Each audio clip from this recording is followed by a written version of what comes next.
Hello everybody, we are here today to talk about prenatal vitamins. We know prenatal vitamins and the nutrition they provide is so important for women that are trying to conceive or are already pregnant. But there's lots of questions about really what to look for in a prenatal vitamin. So today we're going to be joined by Upspring Medical Director and Registered Dietitian Lisa Dispensa to talk more about what moms really should be looking for in a prenatal vitamin. So give me 1 second to join Lisa. Again, today we'll be talking with our Upspring Medical Director and Registered Dietitian about prenatal vitamins. We know they're incredibly important for moms, so we're excited today to talk to Lisa about what everyone should look for in a prenatal vitamin. Hello, Lisa, welcome. Hi, Kimberly. Thanks for having me. Well, I'm so glad to see you. As always, I was saying that we know prenatal nutrition is critically important to mom and baby. You know, whether it's a mom thinking about getting pregnant, we want her to start taking a prenatal vitamin earlier than, sooner than later, because you just never know when conception will happen. Or maybe a mom who's found out that she's unexpectedly pregnant and looking to start taking a prenatal vitamin. So I'd love if we could just talk today really about what moms should be looking for. So, there's a million options to choose from at all different price ranges. So first and foremost, when should a woman start taking a prenatal vitamin?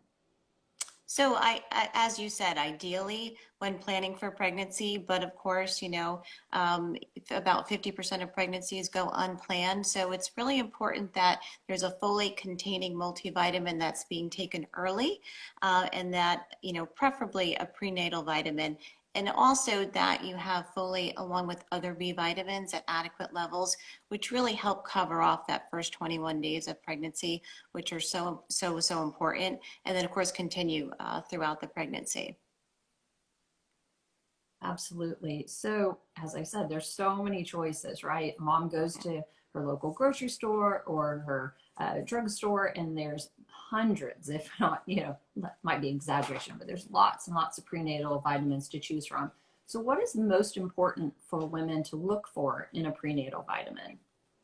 So you're looking to supplement with essential nutrients that are otherwise difficult to get in your diet. So you're not looking for just random ingredients that fall below that supplement facts box. You're looking for those nutrients that sit in that supplement facts box, which tell you that they're essential, but also are difficult to get in the diet, like iron, for example, or a bioavailable form of iron at that, iodine.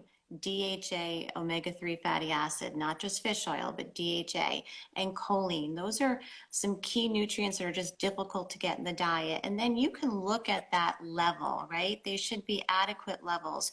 But for pregnancy and lactation, so if it's vitamin C, for example, it may say 100% of what you need, but that may be for adults. So look at that column and it should say for pregnancy and lactation. So that vitamin C for adults may say 90 milligrams at 100%, but for pregnancy, it's 120 milligrams is what you need, and that's 100%. So that's what you want to be careful of. And then be sure that there's not just a bunch of ingredients below that supplement facts box. Yeah, it's so important, isn't it, that mom is really very, very carefully looking at the supplement facts and the amount of ingredients that are there. It really can be confusing for mom. So that is such great advice. I think one thing that is confusing is the whole DHA or EPA. Can you explain, you mentioned, looking for DHA, but can you explain so moms have a little bit more education around that? Because it's very important to make sure you're getting the right one at the right levels. Right, and there's so much out there that you'll see fish oil and they'll be high levels. They might be 500 milligrams, 1,000 milligrams. That has no known benefit. It can deliver DHA and EPA, but what you're looking for is DHA. That has the known role, known established role. It's recommended during pregnancy and lactation, and we have a level. It's recommended at between 200 and 300 milligrams per day. There's no known role for EPA. It's perfectly fine to have it. It's found in fatty fish. It comes with DHA, but there's no known role. And if it's in a prenatal vitamin, it's important that it's at a lower level or at the right ratio. So a lower level than the DHA. DHA should be higher. EPA should be lower, and you should not have these high levels of fish oils because there's just no benefit for that. Mm-hmm. That's so good to know. I think another area of confusion for moms a lot of times is what's the difference between folic acid and methylated folate, right? You know, you see a lot of prenatal vitamins that say contain folic acid, and moms know it's something that they need to look for, but there's two very different forms, right? And how does mom know what the difference is and what she should really be looking for?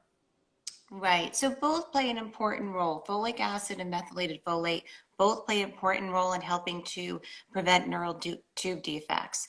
The difference is that the folic acid needs to be converted to the active form before the body can use it. There are many people that have genetic polymorphisms that cannot convert to the active form or inadequately convert, and therefore they cannot use that folic acid. So the methylated form is already converted. It's already in its active form, no different than vitamin D. The vitamin D that we take also needs to be converted to its active form. This takes time. The methylated form saves you time, right? It's already in its active form and the body can use it right away. So that's important. That's great. Yeah, that's really important. And I know, a lot of confusion around that. One thing you mentioned earlier was choline. And I know choline and iodine are relatively new recommendations. Why are those important for mom to look for in a prenatal as well?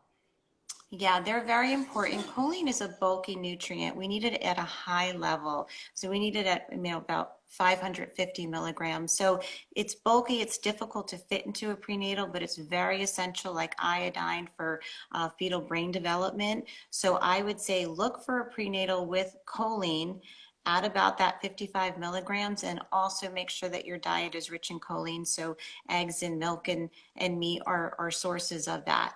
And you can't fit it all into your prenatal anyway. Iodine, definitely get 100% of the recommended level for pregnancy in your prenatal because it's very, very difficult to get in the diet.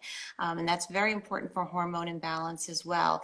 And that should be at 220 micrograms. And a lot of times you'll see 150 micrograms, and that's 100% of your daily value. That's for adults, not for this very specialized time of pregnancy. So two very important nutrients to look for in a prenatal. Absolutely. Those expectant mamas are very special, so they need special ingredients and, like you said, at the right levels. So we've talked a lot about what should be in a prenatal vitamin. What should moms look for that should not be in their prenatal vitamin? Right. Yeah, that's a good question too. So I would say excess levels and low levels. So low levels of iron, low levels of iodine, that should be a red flag. High levels of fish oil should be a red flag. EPA that's higher than DHA should be a red flag. Vitamin K is an essential nutrient, and you meet it through vitamin K1, and it's essential for blood clotting.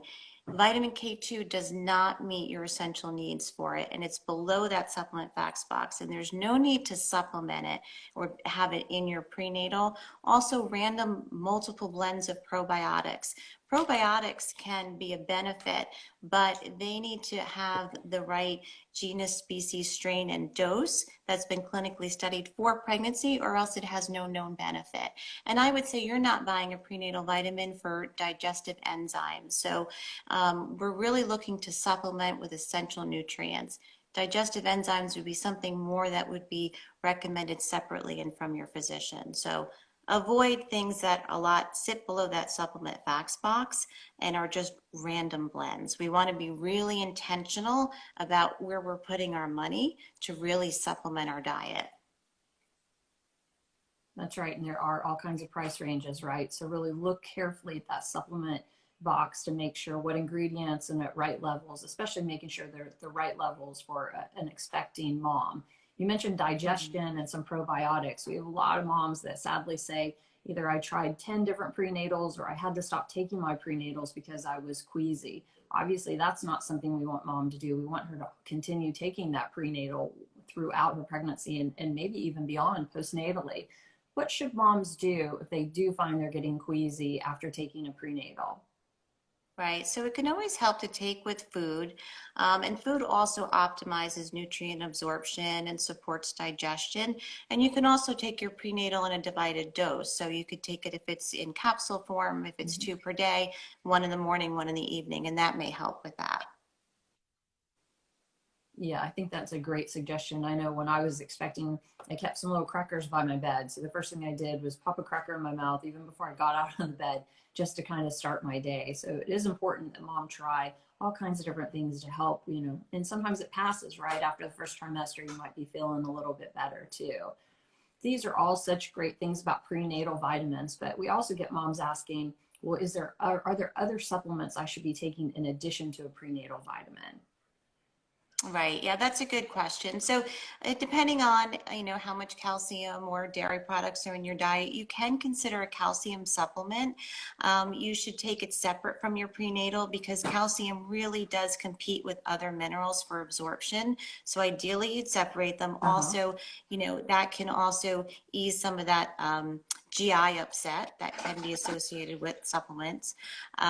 You know, also, there's the big picture is you want to supplement with less during pregnancy, but something that can complement, so your calcium supplementation as well as a probiotic, but you would be very, very specific with that probiotic. So for example, a Lactobacillus rhamnosus HN001, that's the exact genus, species, and strain, and at a particular dose that actually has been studied during pregnancy. And that's what you want to look for. It also continued through lactation and it was given to infants and really shown benefit to mom for gut health and for baby for gut and immune health. So that's what you're looking at.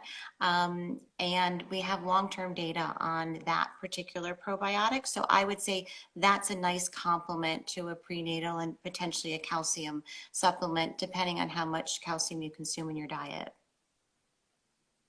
I think that's a really good point and relatively new science, right? We know, thankfully, that moms need to take a prenatal vitamin and how critically important that is to ensure she and baby are getting what they need. But, probiotics are relatively new to support immunity and other things. But obviously, you would take that in addition to a prenatal vitamin. So Right. this has all been so great. I know for anyone that's interested, Upspring does make a fantastic prenatal vitamin, Prenatal Complete. And if you want to try it, you can save 20% off with the code Healthy Pregnancy at myupspring.com. So again, it's save 20% off of our Prenatal Complete multivitamin at myupspring.com. And that code is Healthy Pregnancy. Lisa also mentioned a probiotic with HN001. We do make a great prenatal probiotic. Again, you would take your prenatal vitamin and then you would take a prenatal probiotic in addition to. And our Upspring Prenatal Dual Immunity is also made with that probiotic strain Lisa mentioned, HN001, which really helps build immune support in mom. And then, as you mentioned, all the benefits to baby, starting to transfer those good immune benefits in utero. And you can save 20% off right now with that code as well, Healthy Pregnancy, at myupspring.com. Well, Lisa, thank you so much. This was all such important information for moms. I think my biggest takeaway is we really encourage moms to read the label, take the time, compare, be sure you do your homework and know the levels of the ingredients you're looking for and the levels that are appropriate for a pregnant woman. So very important. As always, we're thrilled with all of your great knowledge. So thank you for sharing. Thank you, Kimberly. Thanks. Have a great day, everyone. Thanks for joining. We'll see you again next time. Bye-bye.